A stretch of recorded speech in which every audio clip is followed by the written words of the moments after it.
गुरुदेव जी, तो ये अपनी जैसे अपनी मेरी थोड़ी सी तबीयत खराब रहती है, हम सुबह बहुत जल्दी उठ के नहीं उनको दर्शन कर पाते हैं। भगवान को ना हाँ, तुलसी चढ़ती है, हाँ।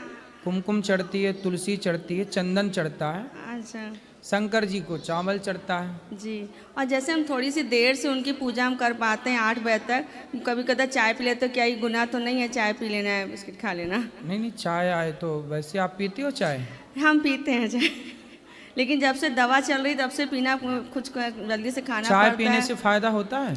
हमको अच्छी लगती है। देखो, अच्छी लगती है ना, जरूरी नहीं है कि जो चीज़ अच्छी लगती है वो अच्छी हो। कई बार पड़ोसन अच्छी लगती है, नहीं। फिर इसका मतलब ये थोड़ी कि पड़ोसन के संग रहने लग जाएं। जी जी। भाई चाय अच्छी लगती है, इसका मतलब ये थोड़ी कि भाई पीने ही लग जाए। चाय सेहत के लिए अच्छी नहीं होती, अच्छी लगती है ये सवाल नहीं है, है ना। अच्छी कोशिश तो करेंगे बहुत चीज़ें छोड़ हैं, दें। लेकिन आपकी सेहत के लिए क्या बेहतर है, जी, सही इसलिए कह रहे चाय हैं आप। आपकी सेहत के लिए बेहतर नहीं है। मैं चाय नहीं पीता, हम भी छोड़ने को तो दें। आपसे मैं कहूँगा कि चाय की जगह ना सवेरे थोड़ा सा काढ़ा वाढ़ा, जो हेल्दी है, अच्छी चीज़ें हैं, जी जी। उनका रस लिया करिए, जी ठीक है। सबको बढ़िया रहेगा। ठीक है, राधे राधे गुरुजी। हम फिर से आएंगे, लखनऊ से आए हैं, बहुत जल्द फिर आएंगे दर्शन करने। बहुत अच्छा लगता है मुझे यहाँ आके। राधे राधे गुरुजी। राधे राधे गुरुजी। गुरुजी, मेरा प्रश्न ये है कि भगवान श्री कृष्ण ने भगवद गीता का ज्ञान देने के लिए अर्जुन को ही क्यों चुना? युधिष्ठिर जी को क्यों नहीं चुना? भीम को क्यों नहीं चुना? अर्जुन को ही क्यों चुना? क्योंकि अर्जुन भगवान से प्रेम करते थे, भक्ति करते थे। पांचों में अर्जुन ही सबसे श्रेष्ठ भक्त थे। और भगवान किससे ज्ञान देते हैं? अपने भक्त को। शिष्यस्ते हम, अर्जुन ने क्या कहा? शिष्यस्ते हम, प्रभु हम आपके शिष्य हैं। और तो किसी ने नहीं कहा कि हम आपके शिष्य हैं। जी धर्मराज युधिष्ठिर भगवान को अपना छोटा मानते थे, जी। तो भीम भैया भाई मानते थे, लेकिन अर्जुन थे जो भगवान को अपना गुरु मानते थे। जी। तो जहाँ गुरु होगा वहीं तो ज्ञान होगा, शिष्य के लिए ज्ञान होगा। इसलिए गुरुजी, दूसरा प्रश्न ये है कि भगवान श्री कृष्ण ने अर्जुन मतलब गीता के ज्ञान देने के लिए युद्ध का मैदान क्यों चुना? क्योंकि जब भगवान श्री कृष्ण ने पहले भूमि का चयन किया कि कौन सी भूमि अच्छी होगी, इसके लिए तो चयन करते करते करते बहुत सारी भूमियों का भ्रमण किया भगवान श्री कृष्ण ने। लेकिन एक भूमि पर जब कुरुक्षेत्र गए तो कुरुक्षेत्र में एक किसान हल जोत रहा था खेत में, तो उसकी पत्नी रोटी लेकर के अपने पति के लिए घर से चली। तभी उसे पता लगा कि उसके बच्चे को किसी जहरीले चीज ने काट दिया, तो उसके बच्चे की हो गई मृत्यु। जब उसकी माँ को पता लगा, जो अपने पति को रोटी देने जा रही थी, उसके पति की भी मृत्यु हो गई, तो वो महिला वहीं पे बैठ करके वो रोटियां खाने लग गई। तो भगवान ने पूछा कि तुम्हारे तो देखो पति की पुत्र की मृत्यु हो गई, तुम रोटियां खा रही हो। तो बोले उनको तो मरना ही था, तो अब रोने से भी क्या होगा। सही बात। इसलिए भगवान ने सोचा कि ये जगह उत्तम है, इस जगह में कोई मोह नहीं दिख रहा है, यहाँ कोई किसी के प्रति आसक्त नहीं है, इसलिए कुरुक्षेत्र की धरती को चुना भगवान श्री कृष्ण ने, क्योंकि उस धरती में मोह नहीं है। गुरुजी, मेरा लास्ट प्रश्न ये है कि जो लड्डू गोपाल जी को नहलाते हैं वो जल होता है, तो उसे सूर्य भगवान को चढ़ा सकते हैं? एक बार फिर पूछो। लड्डू गोपाल जी को नहलाते हैं, चरणामृत सूर्य भगवान जी को चढ़ा सकते हैं दोबारा? चरणामृत तो आप पियो जी। भगवान सूर्य को एक शुद्ध जल चढ़ाओ और साफ जल चढ़ाओ, और आप वो जल चरणामृत के रूप में स्वीकार करो। उसे तुलसी में गमले में डाल दो सूर्य भगवान को, क्योंकि सूर्य साक्षात भगवान नारायण ही हैं, तो उन्हें पवित्र, अब उन्हीं का जैसे आपका स्नान किया हुआ जल आपको फिर से दे दिया जाए तो आप स्वीकार नहीं करें। ऐसे वो भगवान का चरणामृत हमारे लिए तो पवित्र है, पर वो भगवान के लिए पवित्र नहीं है ना। ठीक है, राधे राधे गुरुजी। राधे राधे गुरुजी। जी बोलो बेटा। मुझे एक भजन सुनाना है। सुनाओ जरा सा। इतनी कृपया सावरे बनाए रखना, इतनी कृपया सावरे बनाए रखना, मरते दम तक सेवा में लगाए रखना, मरते दम तक सेवा में लगाए रखना। राधे राधे गुरु जी। खुश रहिए। राधे राधे गुरु जी। हाँ मैया वहीं से बोलो बोलो। चंद लाइनें आपके शुभ। इरादे तो है मंजिल की, इरादे तो है मंजिल की, सफर करना नहीं आता, हमें कहना तो आता है मगर करना नहीं आता। ऐसे हैं हमारे महाराज अरुणाचार्य जी, जो कहते हैं वो करके दिखाते हैं। इन्होंने वृद्ध माताओं की सेवा करने की ठानी, प्रत्यक्ष को प्रमाण की जरूरत नहीं। अभी मैं कथा में पीछे सुन रही थी, काफ़ी देर से तमन्ना थी कि मेरे को मंच पर पता नहीं आने का सौभाग्य मिलेगा नहीं, लेकिन इन्होंने ये कहा कि 7:15 बजे हम मंच पर मिलेंगे। काम अच्छे कर लो जग में, काम अच्छे कर लो जग में, अच्छी जिंदगानी आपकी, लोग भी पढ़ करके सीखें, ये कहानी आपकी, ये कहानी आपकी।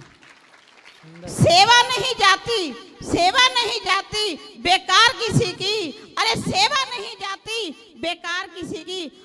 अनिरुद्धाचार्य जी भी सुनते हैं फरियाद सभी की, अनिरुद्धाचार्य जी भी सुनते। देखो जो फरियादियां फरियाद लेके आते हैं सबके साथ ही हंस के बात करते हैं, सिर्फ 2 शब्द बोलते हुए अपना स्थान ग्रहण करूंगी, क्षमा प्रार्थी से पहले बोलो। अनिरुद्धाचार्य जी महाराज देखो कितने हिम्मत वाले हैं, दिल है शेर और लगन के पक्के, मेहनत करने वाले हैं, दिल है शेर और लगन के पक्के, मेहनत करने वाले हैं। अरे इनके पास अनजान आ जाए, इनके पास अनजान आ जाए, सबके पर हितकारी हैं, गुस्सा नहीं ये प्यार दिखाते, इतने प्रभावशाली हैं, गुस्सा नहीं ये प्यार दिखाते, इतने प्रभावशाली हैं।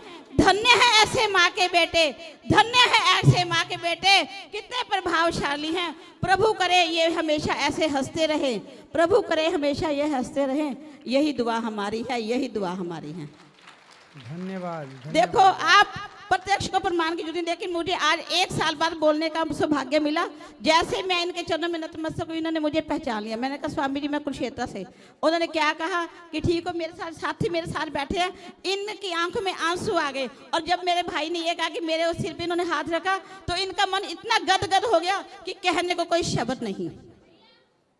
लास्ट में 2 कहते हुए शब्द, मोहब्बत का दरिया दिलों में बहा दो, मोहब्बत का दरिया दिलों में बहा दो, तो खुशहाल सारा वृंदावन ये बना दो, देती सविता मदान आपको दुआ देखिए, दिलों में मोहब्बत बसा देखिए, दिलों में मोहब्बत बसा देखिए। बहुत सुंदर मैया जी, बहुत बढ़िया। राधे राधे गुरु जी, आपके लिए बहुत बहुत धन्यवाद। तालियां मैया के लिए।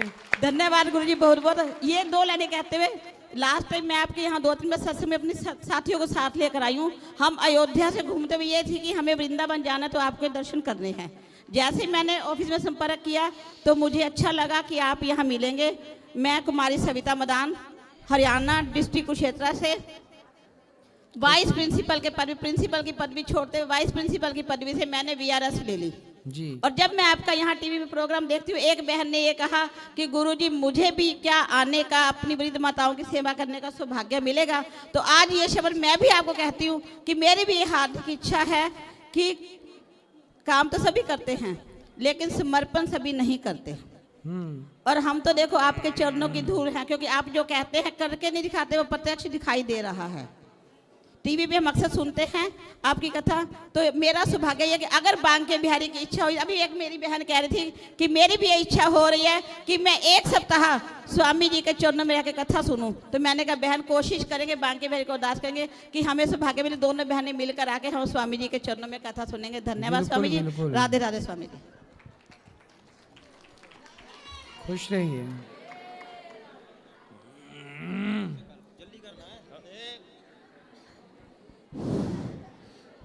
सर्वप्रथम तो मैं गुरुदेव जी के चरणों में सत्संग नमन करता हूँ।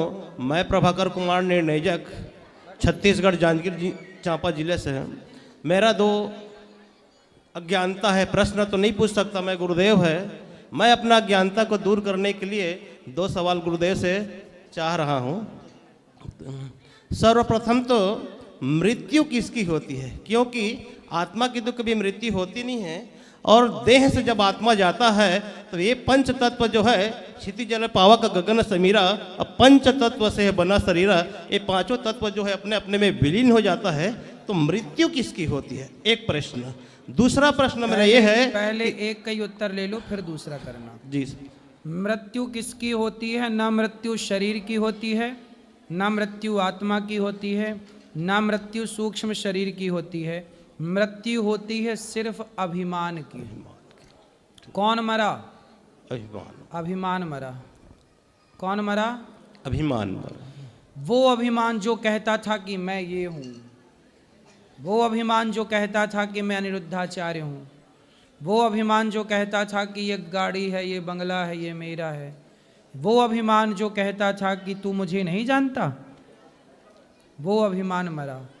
पांच तत्वों का बना शरीर पांच में मिल जाता है। पृथ्वी तत्व पृथ्वी, जल जल, वायु वायु, अग्नि अग्नि, आकाश आकाश में मिला शरीर पूरा। आत्मा ईश्वर का अंश थी, ईश्वर के पास चली गई। सूक्ष्म शरीर को पकड़कर यमदूत ले गए, उसे नरक स्वर्ग का गामी बनाएंगे, उसके पाप पुण्य का हिसाब होगा। कौन मरा? अभिमान मरा। दूसरा ज्ञानता मेरा यह है गुरुदेव कि हम किसी के मैयत में जाते हैं तो वहाँ बोलते हैं कि मृत आत्मा की शांति के लिए 2 मिनट के लिए मौन धारण करते हैं। तो आत्मा का तो कभी मृत्यु होता ही नहीं। तो वही थोड़ा सा मेरे को, ये तो अज्ञानवश लोग कहते हैं ना कि आत्मा की शांति के लिए। ये तो लोगों की व्यवहार जगत में ये शब्द जुड़ गया है, इसलिए लोग कहते हैं। सच्चाई ये है कि आदमी जब कोई मर जाता है तो हम उसकी याद में कि वो भला आदमी था, बढ़िया था, आओ 2 मिनट चुप रह करके उसकी अच्छाइयों को याद करें और उसकी अच्छाइयों को अपने जीवन में उतारें। इसलिए 2 मिनट का मौन। मौन मतलब नहीं आंखें बंद है बस चुप हो, अरे सोचना है उतनी देर 2 मिनट में। ये सोचना है कि उस व्यक्ति ने जीते जी क्या अच्छे काम किए, उन अच्छे काम में हम कितना उतार पाएंगे। तो उस 2 मिनट में वो चिंतन करना उस व्यक्ति का कि उसने 2 मिनट में हम उसके कितने अच्छे काम हम उतार सकते हैं। और फिर हमेशा जैसे स्वामी विवेकानंद जी, आंखें बंद करो और 2 मिनट स्वामी विवेकानंद जी के बारे में सोचो। तो सोचो क्या उनकी अच्छाइयाँ, उनके अच्छे गुण अपने जीवन में उतार लो। तुलसीदास जी को 2 मिनट में उतार लो, जितना उतार सकते हो। ऐसे 2 मिनट भले आदमी के लिए आदमी मौन करता है, आंखें बंद करता है, बुरे आदमी के लिए थोड़ी करता है। कोई आतंकवादी मरा थोड़ी कहता है चलो भाई 2 मिनट आंखें बंद कर लो, मौन धारण कर लो आतंकवादी की शांति के लिए। नहीं, कोई भला आदमी मरता है उसके लिए, ताकि हम उससे कुछ सीखें। ठीक है गुरुदेव, प्रश्न तो और है लेकिन सबको अवसर मिलना चाहिए। और पूछो क्या है। जब आत्मा जो है मृत्यु होते हैं तो सूक्ष्म शरीर जो है आत्मा के साथ में जब परमात्मा के पास जाते हैं तो परमात्मा तो आत्मा जो है जो परमात्मा के साथ मिल जाता है, उस समय सूक्ष्म शरीर कहाँ रहता है? यमराज के पास। यमराज उससे हिसाब किताब करते हैं। सूक्ष्म शरीर वही तो है जो स्वप्न का दृष्टा था। तो यमराज जी उसका हिसाब करते हैं, क्या पाप किया तूने, क्या पुण्य किया। उसके पाप के अकॉर्डिंग उसे नरक भेजा जाता है, पुण्य के अकॉर्डिंग स्वर्ग भेजा जाता है। उसके कर्मों के अनुसार 84 लाख योनियों में चक्कर काटने भेजा जाता है। फिर उसे यहाँ शरीर मिलता है। ये शरीर संसार में मिलता है स्थूल, पर सूक्ष्म शरीर आ जाता है। पुनः शरीर जब मिलता है तो उस समय आत्मा कहाँ रहता है? वही देखो ऐसा आत्मा है ना, आत्मा का स्वरूप जानो पहले क्या है। आत्मा क्या है? आत्मा एक प्रकाश, एक लाइट कह दो, एक प्रकाश है, लाइट है। जैसे आपके घर में बिजली के पॉइंट है, हीटर लगाया तो कमरे को गर्म कर दिया बिजली ने, एसी लगाया तो कमरे को ठंडा कर दिया लाइट ने। उसी लाइट का काम है एनर्जी देना, प्रकाश देना। उसी तरह आत्मा का काम है आंखों को देखने की ताकत देना, कानों को सुनने की, शरीर को चलने की। आत्मा ईश्वर का अंश है, ईश्वर से मिल जाती है, फिर शरीर बना, फिर आ गई। तो आत्मा तो ईश्वर का अंश है। देखो जैसे गंगा है और गंगा का बोतल में भरा हुआ पानी है, तो दो गंगा हो गई ना, एक बहती हुई गंगा और एक बोतल में भरा हुआ पानी गंगा। तो वो जो बोतल में भरा है वो अंश है और जो बह रही है वो अंशी है। तो ईश्वर अंशी है और आत्मा अंश है। ईश्वर अंश, जीव अविनाशी। तो उस अंशी का अंश आत्मा है। इसलिए कहते आत्मा कभी नहीं मर सकती। क्यों नहीं मर सकती?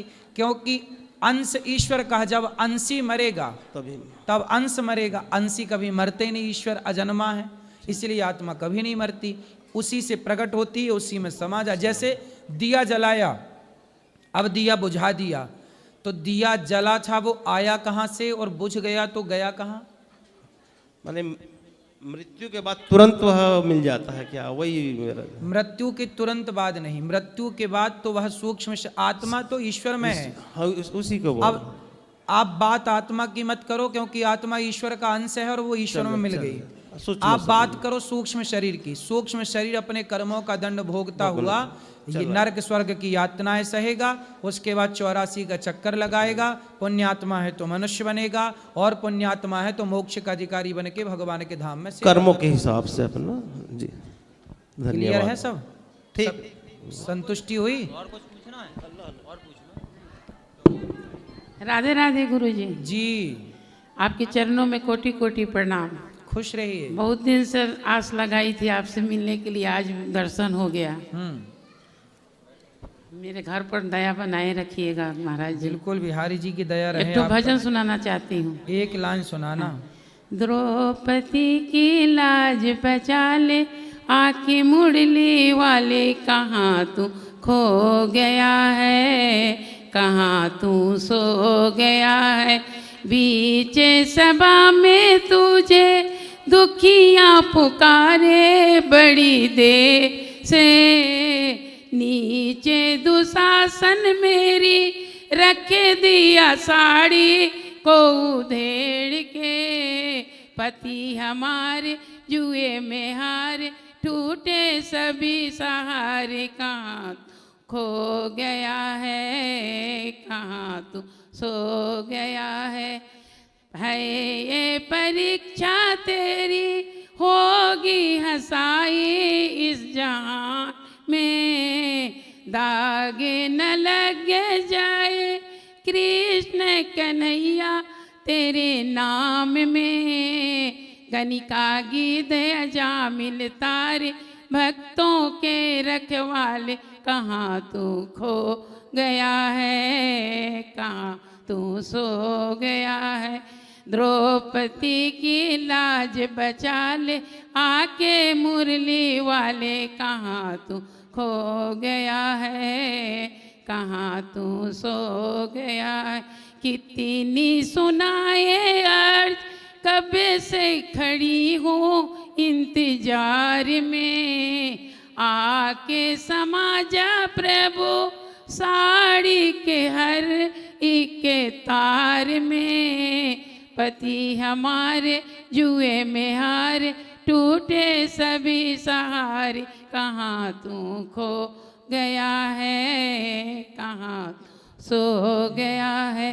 द्रौपदी की लाज बचा ले, आके मुरली वाले, कहाँ तू खो गए है, कहाँ तू सो गए। राधे राधे प्रभु बहुत जी। बढ़िया भजन गाया मैया आपने। ऐसे भजन गाओ तो सुनने में अच्छा लगे। राधे राधे गुरुजी। जी गुरुजी हम दिल्ली से आए हैं। गुरुजी मेरा एक प्रश्न है। बोलो। गुरुजी असुर किसने बनाए हैं? असुर, असुर किसने बनाए हैं? आदमी दिन भर सो सो के असुर हो रहा है, उल्टे सीधी हरकत करके पराई बहन बेटियों को देख के असुर हो रहा है। असुर कौन बनाता है बेटा? कोई बनाता थोड़ी है। संसार में आके आदमी गलत काम कर करके असुर हो जाता है। जो आदमी गलत काम करे वही असुर है। गुरुजी हमें गुल्लक देनी है अनुदान की सेवा में। ठीक। वो जय बच्ची भी श्रीमन उसको- नारायण गुरु जी जी जी आपके चरणों में कोटि कोटि प्रणाम। हाँ